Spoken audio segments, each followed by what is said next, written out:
السلام علیکم ورحمۃ اللہ وبرکاتہ۔ ان الحمد للہ والصلاة والسلام علی رسول اللہ وعلی آلہ واصحابہ وسلم تسلیما کثیرا کثیرا۔ نبی پاک صلی اللہ علیہ وسلم نے اس دنیا سے اپنے رب کے پاس جانے سے پہلے ارشاد فرمایا تھا، ترکت فیکم امرین، میں دو چیزیں تمہیں دے کر کے جا رہا ہوں، لن تضلوا ما ان تمسکتم بہما، جب تک تم ان کو مضبوطی سے تھامے رہو گے ہرگز ہرگز گمراہ نہیں ہوگے۔ کتاب اللہ و سنتی، او کما قال صلی اللہ علیہ وسلم، ایک اللہ کی کتاب اور ایک نبی کریم صلی اللہ علیہ وسلم کی سنت، یہ دو چیزیں مکمل ہیں، جبھی تو آپ نے فرمایا، اور رب نے فرمایا الیوم اکملت لکم دینکم واتممت علیکم نعمتی ورضیت لکم الاسلام دینا، کہ آج کے دن میں نے تمہارے دین کو کامل و مکمل کر دیا ہے۔ جو چیز کامل و مکمل ہو تو اس کے بعد یہ 5 فقہیں کہاں سے آ گئیں؟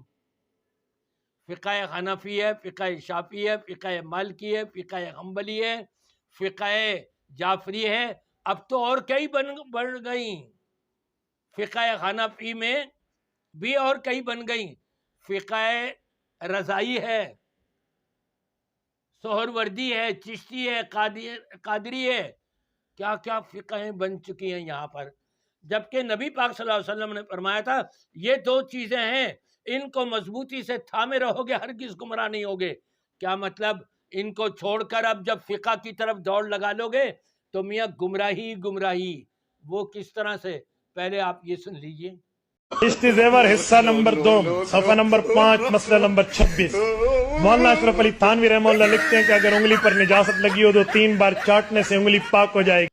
آپ نے دیکھا اپنے آپ کو مفتی کہلانے والے کس انداز سے لوگوں کے سامنے باتیں کر رہے ہیں اور بہشتی زیور کا حوالہ دے رہے ہیں، جو ان کے بہت بڑے ایک امام مانے جاتے ہیں، اس کے لکھنے والے بہت بلند و بالا رتبہ ہے دیوبندیوں میں، کہ انگلی پر اگر غلاظت لگی ہوئی ہو، ٹٹی لگی ہوئی ہو، اس کو 3 مرتبہ کر کے چاٹ لو، پاک ہو جائے گی۔ انا للہ و انا الیہ راجعون، یہ قرآن پاک کی کون سی آیت سے استدلال ہے؟ یہ نبی کریم صلی اللہ علیہ وسلم کی کون سی حدیث سے اجتہاد کیا گیا ہے؟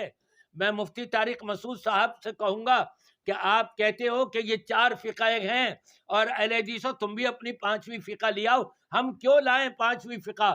ہمارے لیے تو نبی نے جو 2 چیزیں دی تھیں، قرآن اور اپنی سنت، ہمارے لیے پوری زندگی بھر کے لیے ہمارے لیے وہ کافی اور وافی ہے انشاءاللہ۔ یہ تو ضرورت آپ کو پڑی ادھر بدھر دوڑنے کی۔ نبی کریم صلی اللہ علیہ وسلم نے فرمایا تھا وَأَنَّ هَذَا صِرَاطِي مُسْتَقِيمًا فَاتَّبِعُوهُ، یہ میرا سیدھا راستہ ہے، یعنی یہی تو جنت کی طرف لے جانے والا ہے، اسی کی پیروی کرنا، اس پہ قائم رہنا۔ اور آپ نے پھر نشانیاں لگا کے دائیں بائیں کہی کہ یہ سب فرقے جا رہے ہوں گے، یہ سب راستے جو دائیں بائیں جا رہے ہوں گے، اس کو مت اپنانا۔ تو یہ دائیں بائیں جانے والی فقہوں کو اس کی ہمیں ضرورت نہیں، اپنی فقہ کو دیکھ لو کہ کیا فقہ کہتے ہیں۔ آپ کی فقہ میں تو یہاں تک لکھا ہوا ہے کہ مسجد میں امامت کرانے کے لیے، نماز کی امامت کرانے کے لیے اس کا انتخاب ہوگا کہ جس کی بیوی سب سے زیادہ گوری ہو۔ تو پھر تو آپ کو اپنی بیویاں دکھانی ہوں گی، پہلے ٹیسٹ کرانی ہوں گی نمازیوں سے کہ ہاں جی کس کی سب سے زیادہ گوری ہے، تاکہ اس کو جو ہے وہ پھر امامت کے لیے آگے رکھا جائے۔ ذرا اپنی فقہ کو پڑھ تو لو، اٹھا کے تو دیکھ لو، تمہیں پتہ لگ جائے کہ کہاں بہک گئے ہو اور سیدھا راستہ تم چھوڑ چکے ہو۔ دعا ہے کہ اللہ تبارک و تعالی ان سارے مفتیوں کو قرآن اور سنت کا متوالا بنا دے۔